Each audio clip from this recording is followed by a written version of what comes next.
Hello বন্ধুরা, তোমরা সবাই কেমন আছো? কাল তো ছিল রথ, আর আমরাও বেরিয়ে পড়েছিলাম তুর্যকে নিয়ে রথের মেলা দেখতে। আর দেখো তুর্য কি সুন্দর সারা রাস্তা লোককে টাটা দিতে দিতে যাচ্ছে। আর আমরা যাচ্ছিলাম আমাদের বাড়ির একদম সামনে রথ খোলার মাঠে। আর তোমাদের বলে রাখি, এই মেলা কিন্তু শিলিগুড়ির অনেক পুরনো মেলা। তো সবার প্রথমেই চিনিকলা কিনে নিলাম প্রতি বছরের মতো, আর তারপর তুর্যকে নিয়ে হেঁটে হেঁটে মেলার দিকে এগোলাম। আর ভিড়টা দেখতেই পাচ্ছ, এত লোকজন আর গরম, একেবারে নাজেহাল অবস্থা। তবুও তুর্যর যেহেতু এটা প্রথম রথ, তাই একদমই মিস করতে চাইনি। তো যাই হোক, আমরা মেলার ভেতর ঢুকে পড়লাম। আর এই দেখতেই পাচ্ছ বিভিন্ন রকমের খাওয়ার দোকান বসেছে।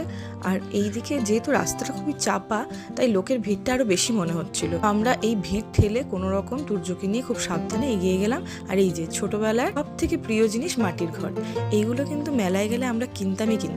আর ওই খেলনাবাটি, সুন্দর বিভিন্ন কালারের খেলনাবাটিগুলো পাওয়া যাচ্ছিল। আর এদিকে পাওভাজির দোকান থেকে আরম্ভ করে বিভিন্ন রকমের খাবার দোকান বসেছিল। রথ আসলেই মনে পড়ে ছোটবেলায় রথের মেলা মানেই মামাবাড়ি চলে আসতাম। আর সেই বিকেল 4টার সময় আমার আম্মা, মানে আমার দিদা, আমাদেরকে নিয়ে যেত রথের দড়ি টানতে। সেটা একটা আলাদাই ইমোশন ছিল। সেই দিনগুলো তো আর কোনোভাবেই ফিরে পাওয়া যাবে না। আর এই যে সামনেই দেখতে পাচ্ছ রথ দাঁড়িয়ে আছে, তো সেই রথের সামনে আমরা যাব। কিন্তু এইটুকু রাস্তা যেতে প্রায় 10 মিনিট মতো লেগে গেছিল, যা ভিড়। রথের মেলার কাচের চুড়ি, সামনেই শ্রাবণ মাস, সময় এই কাচের চুড়িও অনেক কেনা হতো। সূর্য কিন্তু মেলায় এসে খুব অবাক চোখে সব কিছুই দেখছিল। আর এই রথটার দিকেও ও যেহেতু অনেক লাইট ছিল, ও খুব মন দিয়ে তাকিয়েছিল। আর এই রথের দড়িটা ওর হাতে ধরিয়ে দিয়েছিলাম। আর ওকে নিয়ে একটু খেলনার দোকানে গিয়েছিলাম। এই ডুগডুগিটা দেখে ওর খুব ভালো লাগছিল। আর হাতে নিয়ে যেহেতু আওয়াজ হচ্ছিল, ও খুব মজাও পাচ্ছিল।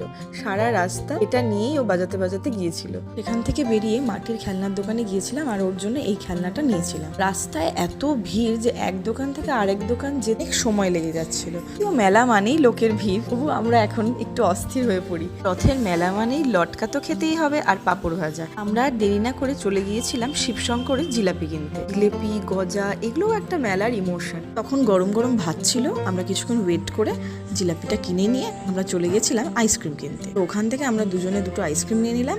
আর এই তুর্যকে কোলে নিয়ে খেতেও খারাপ লাগে, তুর্য মুখের দিকে তাকিয়ে থাকে, বেচারাকে তো দেওয়াও যায় না। আর এই যে সামনেই ছিল বাদাম ভাজার দোকান, আর এটাও আমরা মেলায় এসে একদম মিস করতাম না। তবে এবার আর খাইনি। তারপর চলে গেলাম নাগরদোলার সামনে। মেলায় এই নাগরদোলা দেখারও একটা আনন্দই আলাদা। বড় হলে আমরাও চড়বো। মেলায় আর দেরি না করে চলে আসলাম মাসির বাড়ি।